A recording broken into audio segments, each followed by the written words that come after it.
Amazing Women Speak podcast, inspiring and motivating every Black woman to own, honor, and execute her amazing, individually and collectively, as it was established at birth. So I'm Crystal L. Gunn, founder of the Amazing Women Network and host of Amazing Women Speak.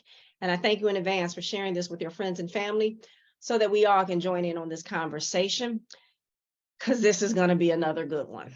And so they say the biggest nation is procrastination. And so why do we procrastinate and how does it impact our goals? Psychology explains that the decision to work on something is driven by how much we value accomplishing the project in that moment. So is procrastination prolonging your amazing? And so as we like to say, that's your foot on the brake. So let's talk about it. But first, Michele, as always, I welcome you and thank you for saying yes to Amazing Women Speak. And thank you for curating these conversations as brilliantly as you do. I couldn't think of a better person to host this with me than my BFF. So Michele, welcome, and let's get this thing going. Thank you. Thank you. Good evening. It is once again my honor and pleasure to be in company with amazing women having amazing conversations where we unpack the bullshit in all of the ways in which Black women have been silenced, have been challenged to not show up, where we're creating spaces to think about how do we make room, how do we create our own tables, and how do we look at the things that we are doing to ourselves, ability to own and operate and execute inside of that amazing. This conversation has been one that we've been needing to have for a while. And it is appropriately named because as we walk through this world, there are so many times that we are blaming other factors that are keeping us from doing it. And it's time for us to do some self-reflection. Look down. Sometimes it is your foot that's on the brake. So we've got two amazing women that are going to help us have some of this conversation. As always, Facebook, we invite you in. Please utilize the chat feature to drop your questions, your thoughts, your comments as we go, and we will certainly make you a part of this conversation. But before we do that, we welcome you to the fastest hour of your day, and let's meet our two amazing guests tonight. Zara, please come in and introduce yourself. Hello, everyone. My name is Zara Northover. I am the founder of Moving in Faith. It's a global lifestyle brand. I am also a 2008 Olympian. I represented Jamaica in the shot put. I'm a dual citizen, so sometimes you hear the accent come out, sometimes you do not. And I had worked, now I could say past tense, for Rocket Mortgage for about almost going on 9 years. So I've been in the mortgage industry for almost 10 years, and I've been in the real estate industry for probably about 15 years now. So I've quite the track record of public speaking, mortgage industry, real estate industry, property management, Olympianism. But nonetheless, I am Zara Northover, a mentor, a mentee, a friend, and a cool auntie, as my nieces and nephews would say, and an amazing woman that's blessed and honored to be here today. Thank you so much, Sarah. We look forward to learning more about your story and the things that you bring to the table that you lifted up. Thank you for joining us. Shayla. Hello, good evening, everyone. So my name is Shayla Unik. I am the owner and CEO of Unik I Am. And Unik I Am is a brand that was founded on empowering young ladies and women to not allow bad decisions and mistakes to define who we are or confine us. And I created the brand to share my story, where I speak on different platforms about how I went from being homeless with my children to an award-winning director of HR in 7 years. I was in HR for 10 years.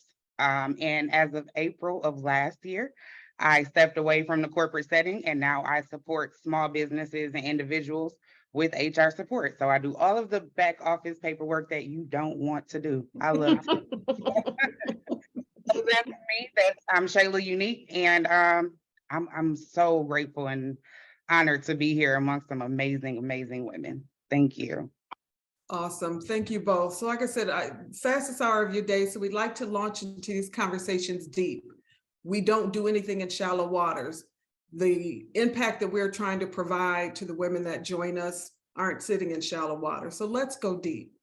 It is your foot that is on the brake. I want to hear from both of you a little bit about your stories when you recognize that the thing that was keeping you from owning and operating your amazing was you. Sarah, tell us a little bit about that. So I have so many stories, but the one that I think is even inspiring for me when I think back on it is just the Olympic journey. I mean, it's not many people that could say that they've gone to the Olympics, that they have made the Olympics, that have gone through that whole process. And that journey for me of being an underrepresented individual, as 5'4", and in the shot put, it's an event that people are, 5'10". The winner of that year was like 6'1" that ended up winning, weighed in over 240 pounds, and I was not. But one of the things that I realized on my journey was that who said I can't, right? There is a story of David and Goliath in the Bible, and I just happen to be David, and that's who God blessed me to be, right? To be Zara Northover, my own David in my own story. And there's a lot of people, even later on in life, my mom, would say that she wasn't sure if I was gonna make it, right? Like, a lot of people weren't sure if I was gonna make it. She still supported me, she still pushed me, but ultimately I know I had to push myself. So to be able to go past the belief of what anybody else is saying, there's a point where like, it's not about anybody else, it's about how hard I work, what I put into this, whether it means I have to get a second job, whether it means I have to train and practice until 10 o'clock at night, whether it means I have to be up at 5 o'clock in the morning. And these are all experiences and things that I had to do. I had to do that, and I made that decision early in my career. I mean, honestly, that was even as a college student, right? Like, I positioned myself to do those things in order to make it to that level.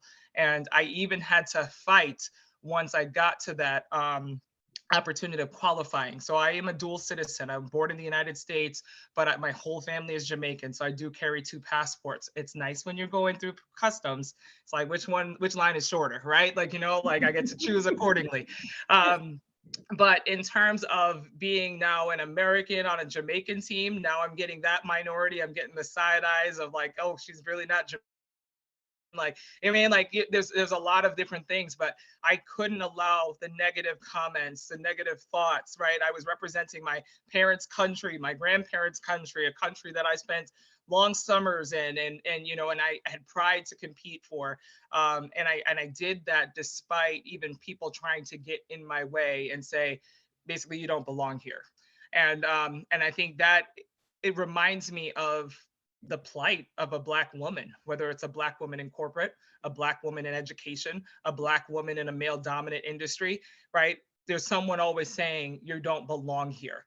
And it was at that time, and still that's what carries me through, is because I have to tell myself that I belong here, that I am meant to be here, and I deserve to be here. And it's constantly telling myself that is what allows me to push past any obstacle that comes in my way. Tell us a little bit about, so tell us a little bit about, right, like, you're hearing these conversations, you're hearing these narratives from folks that are trying to shape you. Tell us about what it felt like when you realized that voice might have contributed to you putting your own foot on the brake, right? Like, that may have raised some self-doubt for you, that may have raised like, maybe I shouldn't, maybe they're right, that caused you to possibly slow down in a situation. Did you ever have that as a result to the voices that were in your ear at the time? So that switched over, and that's the reason why I led from athletics now to corporate, right? Like, when I left the athletic realm, going into the corporate world, you go in with this mindset of, especially as a Jamaican, I went into this mindset of, you just work hard and you receive, right? You train hard, you're gonna get it. So you don't factor in retaliation, you don't factor in racism, you don't factor in those things. But then you start to realize, wait, I'm working really hard and I'm not getting promoted, or I'm having these conversations and I'm not, like, am I supposed to be here, right? Like, am I?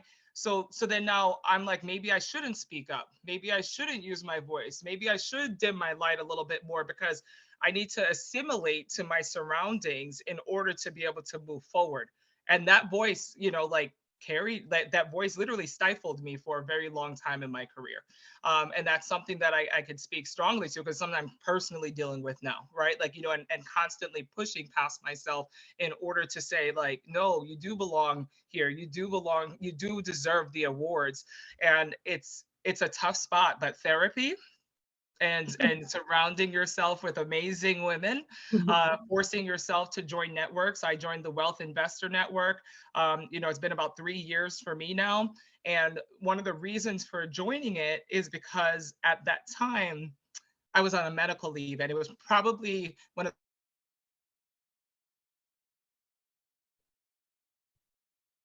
knowing that I'm deserving of all these things.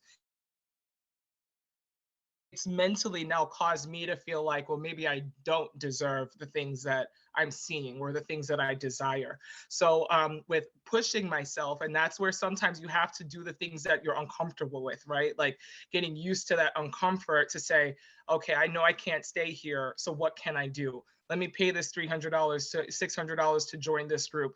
Let me set an appointment with a therapist to try to talk this through, because I could feel myself spiraling. I could feel myself feeling alone in this. And when you're dealing with discrimination and when you're dealing with retaliation in the workforce, you're ashamed, you're embarrassed, and you start to have that imposter syndrome of like, I am here because of me. I've contributed to this. What else? What did I do? And you get confused. And you know, so like in those moments, that's when I realized, okay, I'm here too. So what am I going to do about it? Am I going to speak up? Or am I just going to be a doormat? Am I just going to be someone that gets run over and doesn't do anything about that, you know, changing my current situation? So, Shayla, procrastination is the thief of success. What did procrastination cost you? Which time?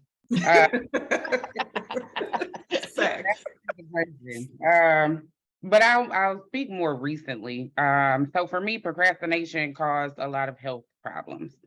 And I say that in terms of, you know, being in a corporate setting, I was very grateful, very appreciative for the opportunities that were presented to me. Being in a corporate setting, I was able to hold different titles. I was able to become certified. But as Zara mentioned, it was a fight. You know, I started in my position in corporate at 30. So being the head of a department at 30, and you're in a pretty much male dominant industry, and then there's not many of the people in the industry that looks like us. And so it was a fight from day one. You know, I remember seeing something that said, you know, the previous guy would have never hired her. What's that? You know, so I came in the door fighting. You know, as I said, I talk about my story of going from being homeless to a director of HR. So I knew where I had come from. And I succumbed to whatever came my way because I didn't want to go back to where I came from. So when you know, or you've been through so many things, when you set yourself up to be in a position, especially having children, you know, that are dependent on you, you kind of go with that situation. And I kind of did that, you know, with a smile on my face for 10 years.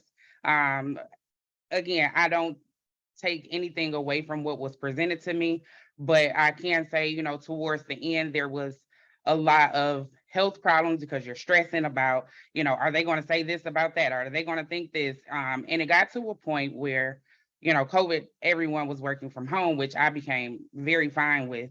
But when it was time to kind of periodically go back into the office, I would find myself crying before I go back in. You know, I'm crying before I even touch the door. That's a problem, you know, and I'm not recognizing immediately that it's a problem. I'm thinking it's a problem with myself. Like, Shayla, you know, get it together, girl. What, you know, you need to be grateful for where you are. Do you know where you were, you know, and I'm so stuck in not going backwards that I wasn't living in the present and appreciating who I was and what I've accomplished. And so, you know, again, through COVID, I was giving out information to people, you know, letting them know what your rights are as employees, as employers. You know, people were saying that their employees wouldn't let them off because they had children. So I was just giving free information to any and everybody through social media, and people were so appreciative of it. And as I continued in this corporate setting, and I'm getting beat up, beat up every day. I'm getting sick, and I'm literally to the point where I had to have surgery at one point because I was so stressed, and it causes internal damage. It causes mental damage. That I had to really step back and say, Lord, I done been through worse. So if I leave here, I know that I have the credentials, I have the knowledge, I can go somewhere else. You can take the job or I can leave the job, but you can't take my knowledge. But I noticed the attraction that I was getting just from small business owners. So I took the leap last year and I said, you know what, if these people would take a chance on me and treat me like this, I'm gonna take a chance on myself and treat myself better.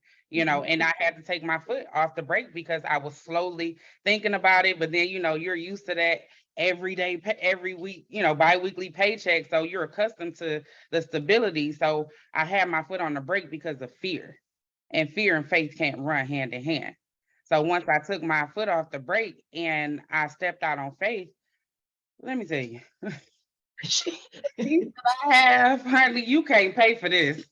There is no job that can pay me for the amount of peace that I have. Now, financially, but the peace, you can't pay for what I have. I can genuinely smile at you, and it's a genuine smile. I'm not forcing anything. I'm not faking anything, and I'm happy. I can honestly say, my foot was on the brake. I still toggle between the gas and the brake, but I took my foot off that brake and I took a chance on myself. And doing that has made me become a better person. It made me believe in myself more. It made me surround myself with the right people to get me to the next level. It changed my way of thinking. It changed my health. Like, there's so much that changed when I took my foot off of the brake to believe in myself and where I was going and what I had retained, and everything else, I just believe everything else go come. I only been out a year, so I keep telling myself that as well. Keep going. Like the Dory, I be having Dory from Finding Dory, just keep swimming. Just keep swimming. So Michele, before you go to the next question, let me jump in here, because even when you and I talked about the topic and we talked about wanting to talk about procrastination, and then you were adamant about the topic being it's your foot on the brake, right? But even when I hear what both of them are saying, right? And how corporate America and other people, right, made them feel a certain kind of way and push pause. And that was the thing that helped them, if you will, or led them to putting their foot on the brake in the first place. It reminds me, and I did not actually put the two together, but it reminds me of how this whole thing started, right? The bullshit bar, that unattainable, unrealistic, ever-moving, spirit-killing, depression-causing, self-hate evoking bullshit bar. And when we talked about that initially, we didn't talk about how it then impacts you to stop moving forward. And it is that fear, it is that stress, it is all of that. So that pushes you or moves your foot from that gas to that brake. And again, it's just another thing that we have to get by. I just needed to lift that whole bullshit bar piece back up because it's playing a part in our procrastination. And I don't even know if we always realize that. Right, I'm sure we don't, right? Because we are socialized to just keep showing up, even if it's costing us, right? Yeah. And so the conversation never is about shame or blame. It never is about reflection for regret. It's about reflection for growth, right? And so many times, because of the ways in which society is telling us we're supposed to show up, we intentionally will put our foot on a brake that will prevent us from moving forward to that next greatest thing. Because one, we feel like we don't deserve it. It feels safe here. And so we start building reasons that turn into, I'll do it tomorrow. I'll try it tomorrow. I need to achieve A, B, and C before I do the next thing, right? And so then we look up and we realize we haven't done the things, and we didn't look down to realize that part of that is because I had my foot on the brake, right? And so we really understand the importance of needing to slow down sometimes. We understand the importance of needing to even put it in park, to do some reflection. This conversation really is reminding us of the importance of who is the person right now, right? Make sure that I'm not a contributor to the things that are keeping me from being absolutely the very best that I know that I'm supposed to be, that I can be, that I've demonstrated that I am, and I'm stopping myself. And why? Right? Like Zara, I really love how you lift it up, right? Like, again, the voices and people telling you, no, you shouldn't. You're not tall enough. You're not strong enough. You're not Jamaican enough. You're not American enough, right? Like, and having to hold all of that. Well, maybe then I won't do anything. And then still recognizing the greatness that's in yourself that says, I'm going to do it anyway, right? And so when you put that foot on the gas, we often then feel like we have to go 100 just to make up that distance, right? Like that's the other thing that corporate has us believing, that we have to go faster, we have to go further than everybody else just to get in the room, right? So talk to us about when you got in the room. What was that space like for you? How did you own it? What pauses did you make, if any, before recognizing that you were standing in the Olympics? So I think one of the things that it's important to also acknowledge is when we sometimes think about taking your foot off the brake, we associate it with either procrastination or laziness. And I don't really think Black women at all even have that. I don't even know if it exists to be honest, within us, right? Like, but what it is like Shayla had mentioned, that fear, the imposter syndrome, the voices telling us not to move forward. So it's not that it's because we're lazy or we're procrastinating, right? It's really just because we're like unsure, we're questioning ourselves, and we're in that space. So what it was for me was I have to be prepared to fight. And I think that's the reason why we don't want to take our foot off the brake, because it's not a matter of just, hey, I'm taking my foot off the brake and I'm just going to do the action. Because now it might mean that I have to speak up. I might need to call the Jamaican officials to tell them, no, you cannot do this to me. I have my rights. Like, I have my citizenship. I competed. I hit the mark, right, to be here today. I won the championship to be here today. I broke the national record to be here today. So how do you take me off the list and not allow me to go to the Olympics, right? So, and I ended up that is a true story. I ended up there was a track meet that I competed at the United States. Jamaica tried to tell me that that meet doesn't qualify. And ahead of time, I am one of those people, Shayla, I will read every back office, every documentation that is given to you. I read all the fine print to make sure I know the rules, because I always felt like I have to fight, right? Whether it's a target on my back or a meet I'm trying to make, I know I need to know the rules to protect myself. And thank God I did. Right. So in that meet, I needed to have at least 2 other people competing. 2 other people were competing. So I was able to call the United States, tell them to validate that meeting, have them reach out to Jamaica. Jamaica ended up then, I mean, what are you going to say? No, it wasn't a real meet when somebody's telling you it was a real meet. I go to Jamaica, I hit the standard. And yeah, I mean, I granted the same day when the list came out in the newspaper, my name wasn't on that initial list, but it sure enough was on that final list, right? You know, and then I find out that I made it to the Olympics, right? And, you know, it's a feeling, it's an excitement, because you work, and I still get emotional when I talk about it, but you work so hard knowing that one injury could take you out. You're training for 4 whole years to try to make one meet that millions of people are competing around the whole world to make. You have 1 spot, maybe 2 on each country's team to be able to represent the country. And you have to beat out a number, not just really a person, but a number in order to get there. So once I got there, I mean, I got to the Olympics and something happened. I wasn't on the list, and then I get contained by the Chinese Association, because I'm in China, because my name wasn't on a different list. And now this is another fight, another, like, I mean, like, and of course it was settled in a couple of hours, but it was all these feelings. And the whole time I kept thinking, it's a running joke. It was a running joke at one of my companies that, like, Zara, you're the Harriet Tubman of this corporation, right? Like, I mean, and I look back and I'm like, I was the Harriet Tubman of shot putters, right? It's not the glorious event of like being a sprinter, right? Or being in a jumper, right? You know, we're heavyset women that throw these iron balls as far as you could throw it, right? But we still are there. And I still got the opportunity And I felt good knowing that I had a dream and a goal, and I let no one, right, take that from me. And the thing that, I'll share, because a lot of people laugh, my mom wasn't sure if she was going to make it, but when she said, my baby's going to China, I'm going to China. My mother bought a ticket with no place to stay. All the rooms were gone. All the hotels were gone. There was no Airbnbs available, but she bought herself a one-way ticket. A round trip ticket from New York to China. And when I got there, I ended up asking one of our chefs, the Jamaican chefs that were there, if my mom could stay with her, because she had a ticket. She was coming in 2 days and she didn't have a place to stay. And now they're, to this day, they're still friends. But it's one of those things, when you do work up the courage to take your foot off the brake, then you're a force.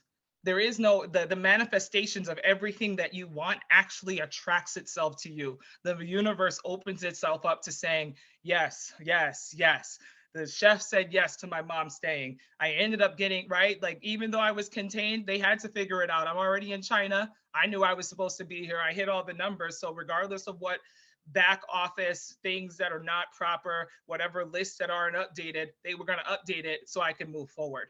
And I think that's that piece, that level, that space where taking the foot off the brake is scary because of the unknown, but it really does catapult you into achieving everything you truly desire.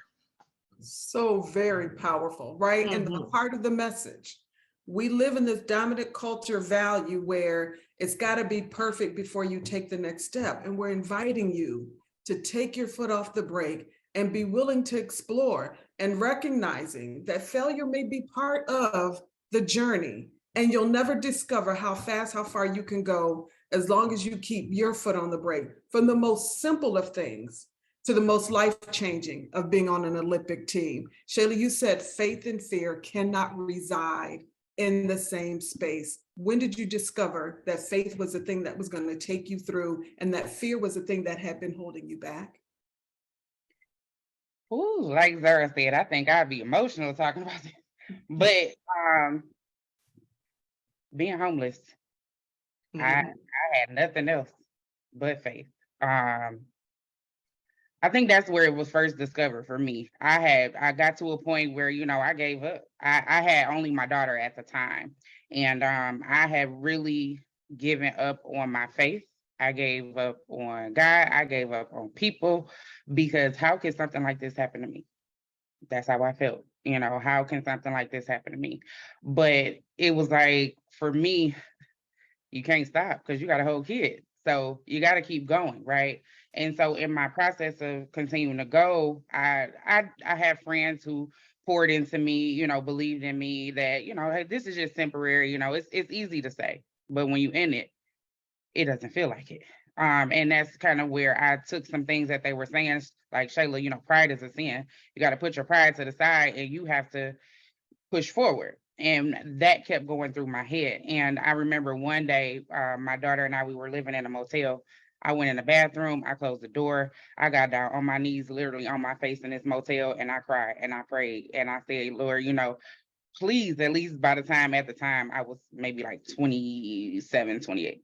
I said, by the time I'm 30, at least 30, please get me in a position to where I can take care of my children. And, by 28, I had a second child, and I'm saying the same prayer. I got until 30. If I don't make it here by 30, if I'm still in this same position, I'll be very honest. I don't think I've ever said this thing to anybody. I said, I might have to get my children up, and if I can't take care of them, I feel like if I couldn't take care of them, why did you give them to me? If I can't take care of them, then I might as well have somebody who can, until I can get myself together.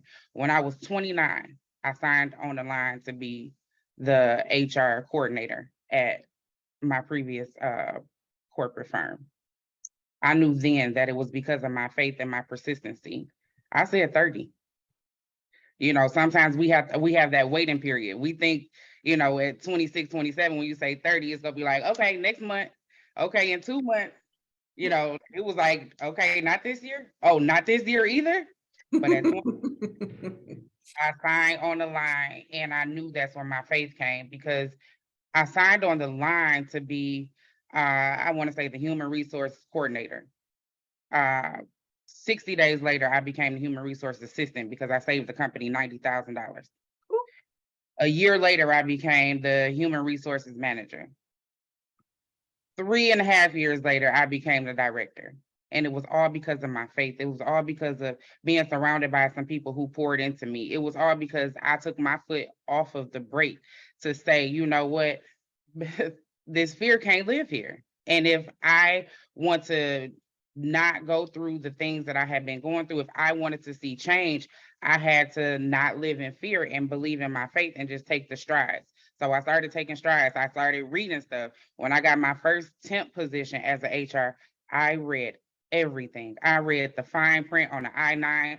I read everything, not just because I wanted to, but because the lady I worked with, she was so mean to me and I didn't want her to say anything to me. So I would just read everything. So if she ever asked me a question, I knew the answer to it.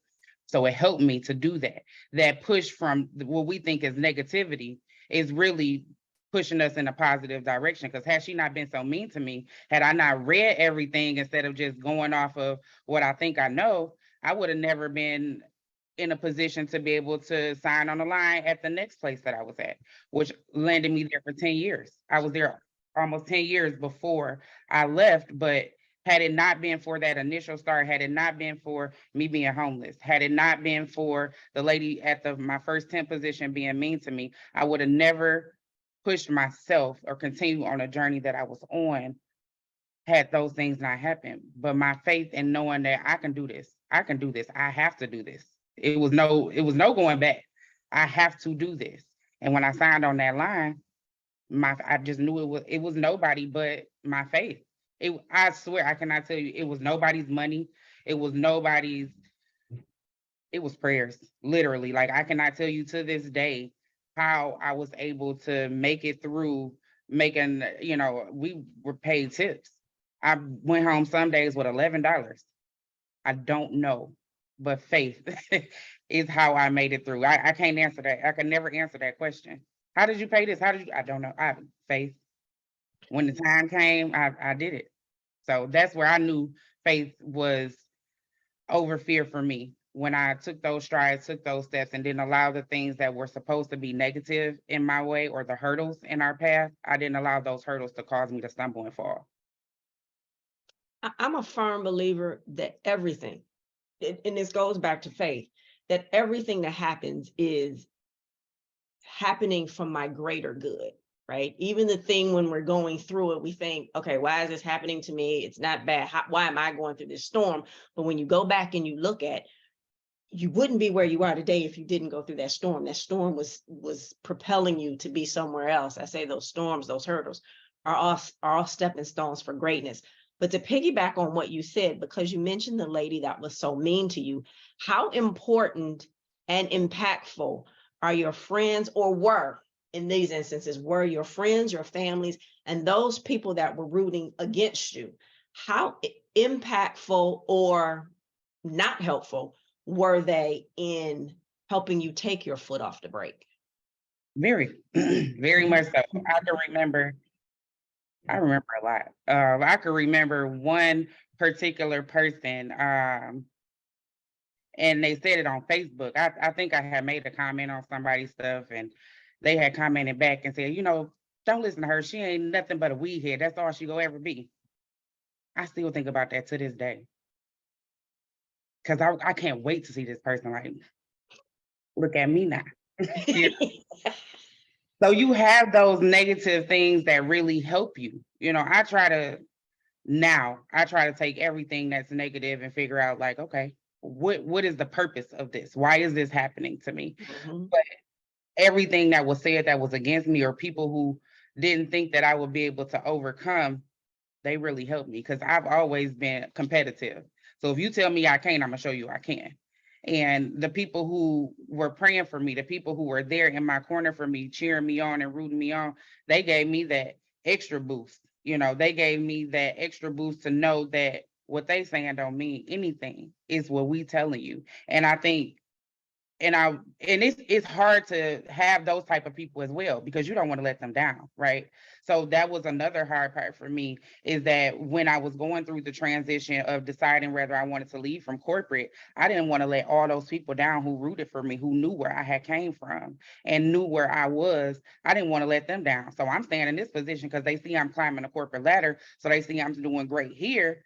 And they've been praying for me, they've been rooting for me, they've been cheering for me. I don't want to let these people down. And I don't want these people over here that were talking negative about me to be like, told you, see, told you. So it was that battle within itself. But at the same time, I think that you get more cheers and you get more support. You have to take that and really hone in on that, but you have to know who you are as well. And I think through the whole process, even the negative and the positive, I learned who I was.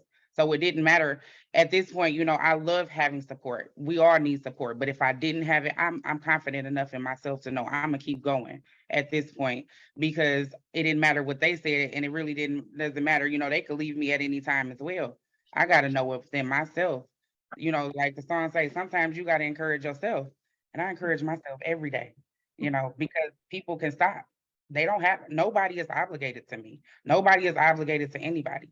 So once you have the support, figure out how to support yourself as well. So once I learned how to do that, even for my children, I can't, you want your kids to always support you. You want them to always be there, and you have to be there for them, and you have to do everything for your children. But if you can't show up for yourself, how can you show up for anybody else, whether it's in life, whether it's in business, whatever it is that it may be? I have to do it for myself at the end of the day. Support is amazing. I take none of it for granted. Like, I had so many negative people in my corner at one time. So all of the positivity, doing things like this, and like you said, the negative things that we go through, had I not gone through the homelessness, had I not gone through the things that I did in my previous marriage, I would never have a business. I would never have gotten on a platform like this today. I would have never come up with Unik I Am. It was because of what I went through as to how I even derived the entire name, the entire brand, everything, who I am today is because of what I went through. So now I'm happy that I went through that, because it's brought me to who I am today. Mm-hmm. Right. And that self-reflection is so important in this journey, right? And another one of the takeaways that we want our listeners to walk away with is understanding, don't be a contributor to the things that you want and refuse to go get. Don't contribute to your own failures. Don't contribute to not finishing the race. Finish dead last, right? But get your foot off the brake. Cheer for yourself. Do not be the thing that is keeping you from achieving whatever's in front, that's keeping you from trying, right? Because you'll never know how far you can go so long as you keep your foot on that brake, right? And so I keep just staring right at your shirt, Zara, moving in faith, right? Like, that talks about motion, right? And faith without works is what? It's dead. Dead, right? Movement is required. Tell us about moving in faith. Thanks. So yeah, so it's moving in faith came about actually when I was in college, because it was an opportunity where there was a time when I went to a school that wasn't a big name athletic school, but it was a school I desired to be at. And I knew when going there, one of my mentors in high school had said to me, Zara, you could go to a big school and be a small fish, or you could go to a small school and be a big fish. And I was in a position to be a big fish. I didn't have, shot putters that were throwing really far or anything like that. I made it to nationals my freshman year of college. And but then I got to a point where I said, the coach here is not that great. And I remember there was an atheist on my team, and I'm a believer wholeheartedly. And he would, do all sorts of stuff. He was a guy that would be like, but he was really good shot putter, and he ended up being like a coach to me. And he would always be like, I'm your God, I'm this, I'm that. And I'm just like, oh, and I'd be like, listen, whatever. But my faith was so strong that he actually had ended up having a stroke in college. And when I was in Jamaica competing, my coach had called me and said, your teammate wants you to give him a call. So I called him, and he was like, even though I don't believe, please pray for me. Even though I don't believe. Those moments, right there. Even though I don't believe, please pray for me. So when I came up with the brand, I knew that God had called me to track and field and to compete on this level for a reason, what you see here is to the average person, to the atheist, they see arrows pointing to moving in faith, but to a believer, they see a cross. And I wanted to create something that was universal enough, because the same friend, right, the same supporter, the same atheist bought my shirt to support me. And he's like, people are just nicer to me. And I'm like, well, if you're walking around with a cross on your chest, what do you think's gonna happen? Right? But totally didn't see it, I love it. But the reason why I share that story, because even though this person played so many roles in my life, right? At one point, the person that was right, against my beliefs and gave me a hard time, but he also became the person that, right, still leaned on me and still was watching me, right? Because your haters watch you the most, right? Like the people that don't necessarily believe or confused about what you believe in, they watch you the most. And then he turned around, and I remember there was one moment he said to me, he said, Zara, if I had your talent, I would have won nationals. If I had your talent, I would make it to the Olympics. And those are the moments too that you realize, wait, my foot is on the brake. He is right. I do have the talent. I could do this despite what anybody else is saying. And if he sees that in me, how come I'm not seeing it in myself? I had a speaking engagement last week at a high school in Massachusetts. And when I was speaking to them, I said, one of the things that my old coach used to make me do every morning was look in the mirror and tell myself, I'm great. And I'm going to do great things every morning, every day, every competition. That's something that I had to do, right? To affirm myself that, like, I'm great and I'm going to do great things. And it's something I still do to this day. So when it came to moving in faith, and this is a great tip, and I encourage anybody to do it, it was very that I had to be certain of the uncertain. I don't know if I'm going to get hurt. I don't know if I'm going to win. I don't know if I'm going to make it to finals, but all I could do is show up and do the best that I can do. And if I keep practicing that, even on my worst day is going to be my best day, right? Because I'm just putting myself in the circle. I'm putting myself in the position to take another shot, pun intended, right? And that's where moving in faith. So it's funny. I should have had the shirt ready, but it was a permanent marker that I put on a white tank top, and I wrote "moving in faith" because I was telling myself I was moving in faith. And then slowly but surely, people were like, "How do I get a shirt? How do I join the movement? How do I get a brand?" And it became its own living, breathing brand. And that's, something that's encouraged me, because it was constantly my reminder. And when my coach put those words that my impact is going to be beyond the circle, it really was, because in people seeing me and seeing what I've been able to achieve, they believe that in themselves. And that's what this brand is supposed to do. It sparks conversation. It allows people, because everybody has faith, whether you believe in your dog or you believe in God, or you believe in Allah, right? Like, everybody believes in something. And I knew that I had something at that point, all ages, genders, races, sizes, of people that could come together and have something that encourages them in the form of retail, right? Accessories, clothing, whatever it may be. So, right, like we talk about faith on this show every single week. We are believers without shame, and we recognize the importance of having a connection with the Creator in order to, and He has not designed any of us to not have the desires of our heart. We have to be willing to show up for ourselves, and we have to be critical lovers of ourselves to say, I am the reason why, right? And remove all of those things. Stop telling yourself that you perform better when you wait to the last minute. Stop selling that line to yourself. There is value that comes with planning, because you get to think about the options of, well, if this one does not go well, I can do this. Stop waiting to the last minute. We're inviting you. And if you have fear of taking it all the way off the break, we invite you to take it off just a little bit and trust that God has got your best outcomes desired by you for you, right? He is not going to allow you to fail permanently. The things that happen along the way, much like Crystal lifted up, are necessary for this part of your journey. And you will never discover how great that can be as long as you continue to keep your foot on the brake and making excuses. The world is doing enough all on its own to Black women. Don't be a contributor to that. critical lover of yourself, evaluate, how am I standing in my own way for achieving my greatness? And then stop doing that thing. Start planning for greater. Stop resting in fear. Take your foot off the brake. Your greater is coming. God designed you for nothing less. You know, just to add to that though, sometimes taking your foot off the brake is allowing yourself to break. And I think that's something that we don't do, right? Like, I mean, like sometimes taking your foot off the brake is because you've been going 100 miles an hour, right? The societal norms of you have to be the best, you have to work 10 times harder, you have to go, go, go, go, go. You have to be the perfect wife, the perfect mom. And as a Black woman, that perfectionism is a weapon, right? And sometimes it's also that we don't realize that. So we never put our foot on the brake, but so it's funny how the analogy of take your foot off the brake sometimes could actually go, is the thing that you need to do in order to be able to position yourself to move forward. And like, you know, and I wanted to make sure that it's also known that give yourself the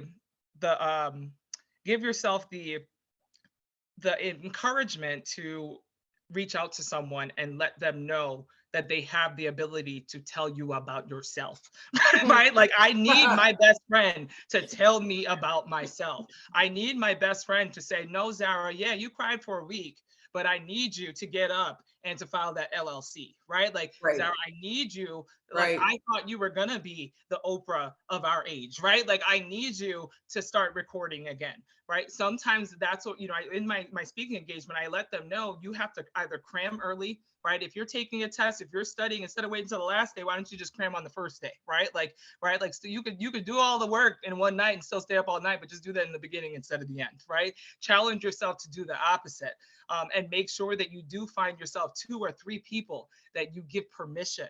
You give permission to check you because you need that. And sometimes I think we get defensive against that. And that's one of the things that those actions that we take with putting our foot on the brake is when we get defensive, when people are trying to tell us about ourselves, the people that love us too. Yeah, I really, that resonates with me so much, right? Like another thing that we talk about on the show a lot is the importance of a tribe, right? Like, and the ability to create the right kind of circle that's going to hold you accountable, that's not going to let greatness stand in front of you and not challenge you to go get it, right? If somebody can see your brilliance and is willing to ask you to dim your light, that's not a person that should be in your tribe, in your circle. Everybody sitting in your front row is not cheering for you. Please remember that. Always evaluate who wants to see you be your very best. And those are the folks you need to give permission to hold you accountable to do things, right? When we are often, again, contributing to by having our foot on the brake. Shayla, tell us about your organization. I love that your name just lends itself to the thing that we need to be thinking about, the uniqueness of us all. Tell us about your organization. So Unik I Am. So my birth name, my mother named me Shayla Unik. It is spelled UNIK, the same way that my brand is spelled. So for me, it's deeper than just creating a brand. It literally is me. The brand is me. And so Unik I Am has 3 components to it, right? So there's a product side where I have journals and things to remind us that we all have a story. We all have a journey, and our stories is what make us unique. And so I always encourage journal writing because we suppress a lot as people, as women, as humans, we suppress a lot. And so journal writing has helped me through my journey. Journal writing has helped me to when I didn't believe in going to a therapist, when I didn't, want to talk to anyone because I didn't want it on social media, or I didn't want you to use it against me later when you're mad at me and now you're telling whoever my business. So a lot of things I would just write down to let out. So I always encourage people to use the journals. And then I have my speaking part, which is turning into the predominant part of the brand, because I do a lot of speaking engagements where I just share my story. I share my story a little more in depth than what I have today. And I empower and encourage everyone to conquer corporate. And when I talk about conquering corporate, I don't mean a corporate position. I mean a corporate mindset. We're the CEO of our lives. We are the CEO of our lives. and I teach and I talk about conquering corporate. I use the acronyms of my name, which is UNIK. And I tell people, repeat after me, you're unstoppable. You are incredible. Your worth is non-negotiable, and you know who you are and whose you are. So I used all of the letters of my name to remind them that my name may be Shayla Unique, but you are unique. And that's why. And then there's the HR part where I support the businesses and small businesses with HR support, where I take everything that you don't want to do and I do it. I do your onboarding, I do the terminations, I do behind the scene paperwork. I'm very fluent in legality for businesses. So I provide documents, I review documents, I go over manuals, anything you could think of that is business related, paperwork related, I do it. The only thing I do not do that is HR related is I do not recruit. I do not go out and find people. People, I hate to say it, but people don't really want to work. And, everybody that may look good on paper is not necessarily good in person. And I am very versed in writing resumes. I've been called the resume guru. And just what you see on paper is not necessarily it. So I don't want to be on that side. I'll just leave it at that. I don't want to be on that side. So once you identify, a company identifies the person that they want, I take over from there. I can do everything else from there. The reference checks, everything, whatever you need. I'm here. My whole motto is, I'm here for you.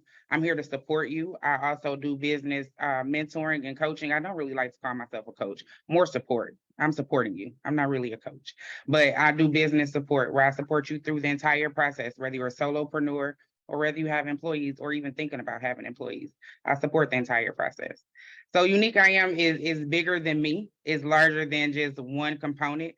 It is me. I am Unik I Am. Everywhere I go, everywhere I speak, I represent the brand. I am Shayla Unique from Unik I Am. I love that. How can people get in touch with you, Shayla? Oh, you can get in touch with me however you want to. I'm on social media. My Facebook is Shayla Unique. My business page is Unik I Am, UNIK I Am. I'm on Instagram at unique_I_am with the number 2.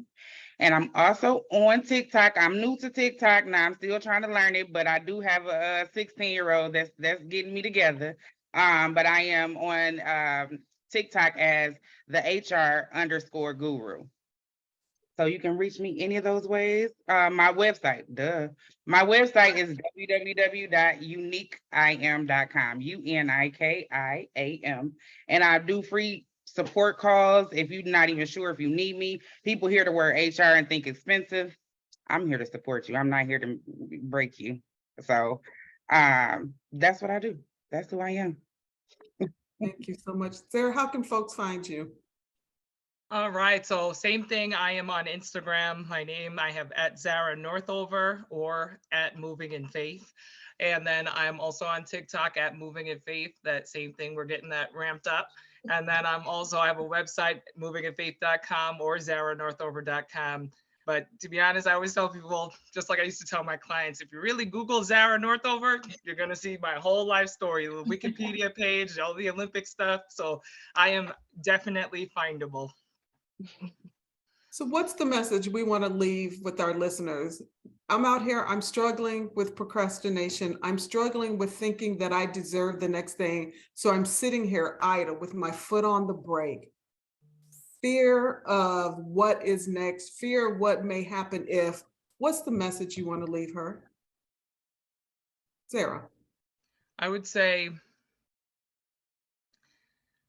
if you don't feel confident enough to get yourself out of the position that you're in, think of the person that you want to, think of the person that you know that you would hurt the most by staying in the position that you're in. And that in itself will allow you to at least take the first step. And then when you think of who that person is, that is the person that you need to call to tell them how you are feeling. And then when you tell that person how you're feeling, you find 1 or 2 other people that you need to explain and share how you're feeling, because sometimes we can't. Sometimes we're not strong enough to get ourselves out of that position. But one of the things that my therapist said to me that I thought was very powerful, he said, for years, you have carried so many people. You've carried businesses, you've carried corporations, you've carried yourself. And in all fairness, some people don't know how to carry you because they've become weak because you've been carrying them, right? But there's some people that they are dying for the opportunity to support you and to carry you, but they don't know that you need help because you've been wearing this front of being so strong and so independent for so long. So opening your mouth, and those people that you love, support, and you want to make proud, you think of them, and that's going to allow you to at least take the first step of having a conversation, and everything else will fall into place once you allow yourself to do that. I love that. Thank you. Yeah. Shayla, what's your message to her? My message would be to when you're taking your foot off the brake. So I would just say, pretend like you're driving the car. Your foot is on the brake. And as you're driving your car, you have your windshield and you have your rearview mirror. And once you take your foot off the brake, everything that's in front of you is much bigger because you're looking at the windshield, right? Everything that's behind you is smaller because your rearview mirror is smaller. So just believe that taking your foot off the brake, what's in front of you is much greater than what's behind you. In order for you to go in that way, you got to take your foot off the brake so you can see what's great in front of you. And also just remembering that no matter what you go through and what hurdles you are going to face, you are unique. I think I said it wrong earlier, but I'm going to tell you the right way this time. So you are on. Your worth is non-negotiable. You are incredible. You know who you are and whose you are. And always remember that because you are unique. Take your foot off the brake and let it go. I love it. As I told you, the fastest hour of your day, another powerful conversation. Crystal, I turn this over to you. I'm always amazed at, we come up with these topics. Michele curates these conversations marvelously, and we learn so much during these things. Like, this was extremely helpful for me as well. And so I thank you, one, for being a guest on Amazing Women Speak, two, for being as dope and dynamic as both of you are. I love your stories. I did not know the things that you told today. And so those things were a pleasant surprise. But I'm always appreciative of when you come on this platform and you are transparent and you share not only the good things, but you also share the challenges, right? Because that's the thing that's going to help our listeners reach their next level of greatness. So I celebrate you and I appreciate you in all the things that you do. So thank you so very much. Let me do a little sponsorship message. Amazing Women Speak is sponsored by the Amazing Women Network, which was created to empower and unite Black women globally under our pillars of reclaiming personal power, mind, body, and spirit, reclaiming financial power, and increasing our social involvement. We strive to assist every woman in owning, honoring, and executing her amazing as it was established at birth. Because sometimes we really forget who and whose we are. Please find Amazing Women Speak on YouTube, Spotify, and Roku. Do me a favor. Please go on YouTube, search for it, and subscribe. It definitely helps us out. And look at the topics. We got some great topics out there. I'm sure you will find more than one that will speak to you and empower you, and then share them with a friend that they can then experience the same thing and find some incredibly dope women. Thank you again so much. Thank you, Michele, for doing what you do. I am Crystal Gunn. I am a Black woman, and I absolutely own my amazing. Thank you, thank you, thank you, Crystal. As always, I end this show by thanking you for being obedient to the call that God put on your life. Because of you, you are changing lives to women who have not yet been in your physical presence. You've created a platform where we get to celebrate one another. While the world continues to find ways to tear us down, you're intentional about reminding us that from the moment that we were conceived, that our amazing was established. So thank you for continuing to be who you are, because you know whose you are. My name is Michele Harper. I am a Black woman, and without apology, I own my amazing. Shayla. So I want to thank you, Crystal, for inviting me to be on today. I so love this platform that you have created for us to be able to freely and openly speak about a lot of topics that people sometimes find shameful. And this is a way to know that you are not alone and that, you know, you have a support system and you have a team of Black women out here supporting you. And I just want all of your listeners, viewers, and each of you to know that I appreciate you. I love you as a Black woman and that you are unique but my name is Shayla Unique. I am a Black woman and I own my amazing. Yes. Come on in here, Miss Northover. All right. So I thank you both, Michele and Crystal, for having me today. I thank you for all the beautiful listeners that are listening, male, female, Black women, white women, Asian women, everybody all over the world that are allies to Black women. We appreciate you. And I just really want to leave you all with this, to truly be patient in the process for longevity in the game. You owe it to yourself to take your foot off the brake, and you owe it to yourself to be amazing. So I am Zara Northover. I am a Black woman, and I am confidently moving in faith, owning my amazing. Yes. I absolutely love it. Thank you, thank you, thank you so much. We will be back again next Sunday at 7 p.m. Thank you, everybody, and enjoy the rest of your evening. Bye, everyone. Goodbye.